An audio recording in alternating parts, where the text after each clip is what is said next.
சிரமம் வருகிற போது தந்தையை நினையுங்கள். உலகத்தின் அற்புதமான மனிதன் தந்தை. ஆனால் தந்தைகள் இந்த வயதில் தான் எதிரியாகும். அதுக்காக உங்கள்கிட்ட நான் சொல்கிறேன். இந்த 17 வயசு 18 வயசுலாம் தந்தைகிட்ட வந்து ஆண் பிள்ளைகள் கொஞ்சமாக வெளியில் வருவீங்க. அப்பாக்கள் மீது ஆத்திரம் வரும்.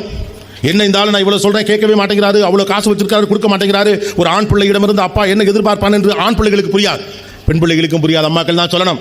அப்பாவை எதிரியாக பார்க்கிற வயசு வரப்போகிறது உங்களுக்கு. அந்த காரணத்தினால நான் சொல்கிறேன், தயவு செய்து இந்த காலகட்டத்தில் தந்தையை உணருங்கள். He never expects any reciprocation from you people. என்னைக்காவது எதிர்பார்த்திருக்காரா? ஒரு தந்தை ஒரு பாராட்டை என்னைக்காவது எதிர்பார்த்திருக்காரா? டீ கடை முக்கத்தில் உட்காந்து உன்னை பற்றி உன் பையன் தப்பா பேசினாயா கேட்க சங்கடமா இருந்துச்சுன்னு தந்தையுடைய நண்பர் வந்து தந்தையிடம் சொல்லுகிற போது கூட விடுறா பரவாயில்ல அப்படிம்பார். தன் பிள்ளை தன்னை என்ன தவறாக நினைக்கிறது தந்தை கவலைப்பட்டதில்லை. அவன் என்னை எதிரியாக பாவிக்கிறானு தந்தை கவலைப்பட்டதில்லை. நாளைக்கு எனக்கு சோறு போடாமல் போயிடுவானு தந்தை பயப்பட்டதில்லை. என்னை எதிரியா நினைச்சாலும் பரவாயில்ல, என்னை மதிக்காம போனாலும் பரவாயில்ல, என்னை வச்சு காப்பாற்றாம போனாலும் பரவாயில்ல, என் புள்ள நல்லா இருந்தா மட்டும் போதும் நினைக்கிறவன் தான் அப்பா. That's father.